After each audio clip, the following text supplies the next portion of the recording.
Hello बच्चों, welcome to learn biology. I hope आप लोगों की प्रिपरेशन बहुत अच्छी चल रही होगी।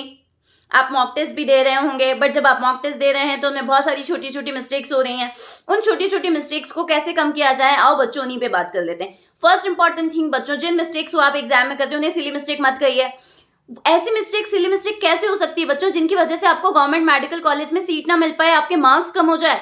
ठीक है, write down all those mistakes. जिस तरह की आप मिस्टेक्स करते हैं उन्हें नोट कर लें और उन्हें माइंड में रखें। नेक्स्ट टाइम अब ये नहीं करूंगा या नहीं करूंगी, ठीक है, माइंड में रखना है। सेकेंड इंपॉर्टेंट थिंग, आप एग्जाम में जल्दबाजी करते हो।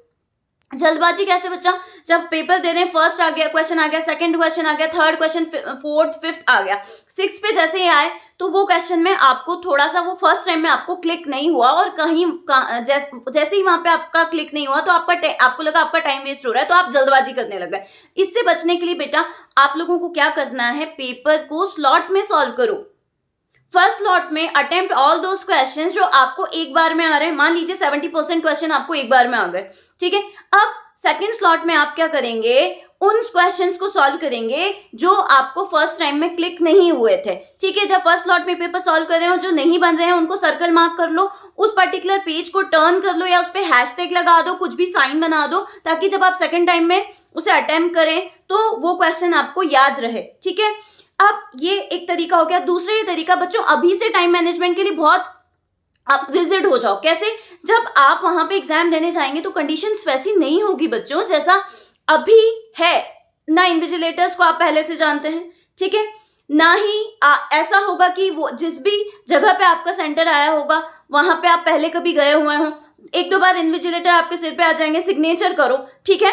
तो ये सारी चीजें अभी ही फील करो कि वहां पे ये कंडीशन हो सकती है, तो मुझे उनको ध्यान में रखते हुए पेपर करना है, तो वहां पे आपको जल्दबाजी नहीं होगी। सेकंड बात हो गई जल्दबाजी वाली।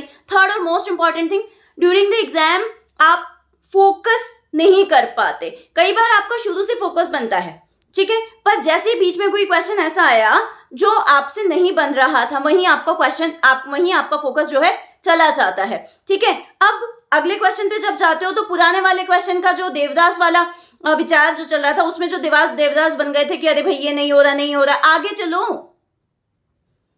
आगे वाले को अच्छे से सॉल्व करो। पुरान कर रहे हो, आगे वाला सोच रहे हो पीछे वाले का, तो वो आगे वाला भी रॉन्ग होगा, ये नहीं करना है, ठीक है। एग्जाम टाइम में फोकस बहुत इंपॉर्टेंट है, तो वो स्टार्टिंग से एंड तक बने रहना चाहिए, ठीक है। फोर्थ और मोस्ट इंपॉर्टेंट थिंग बच्चों, जब आप एग्जाम अटेम्प्ट करते हो please please please mark it, how many right, how many wrong, incorrect को करेक्ट पढ़ लेते हो, करेक्ट को इनकरेक्ट पढ़ लेते हो, ये सब वहां पे सर्कल कर दो उसको। दूसरी बात, जब मैच द कॉलम वाला है उसे अपने पेंसिल से मार्क करो, फिर वहां पे टिक करो। डायग्राम बेस्ड क्वेश्चन आया है तो डायग्राम बेस्ड क्वेश्चन को आइज क्लोज करके रिकॉल करो कि एनसीईआरटी में क्या दिया हुआ है, किस जगह पे क्या लेबलिंग थी, ठीक है। क्वेश्चन पूरा पढ़ो, जब कैलकुलेशन करते हो तो उसे सेकंड टाइम चेक करो, ठीक है।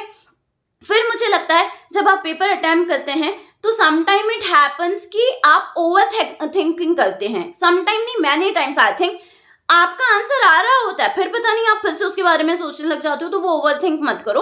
ओवरथिंक नहीं करोगे तो आपका जो क्वेश्चन आपको लग रहा था कि रॉन्ग हो रहा है, वो हो सकता है रॉन्ग ना हो, वो सही हो जाए, ठीक है। वो पहली बार में आ रहा था ना, बस उसको टिक कर दो। उस तरह के क्वेश्चन को 2 टाइम्स रीड करो जो आपके स्टेटमेंट वाले हैं, ठीक है। जो बड़े लेंदी क्वेश्चन है उनको 2 टाइम्स रीड करो, ओके।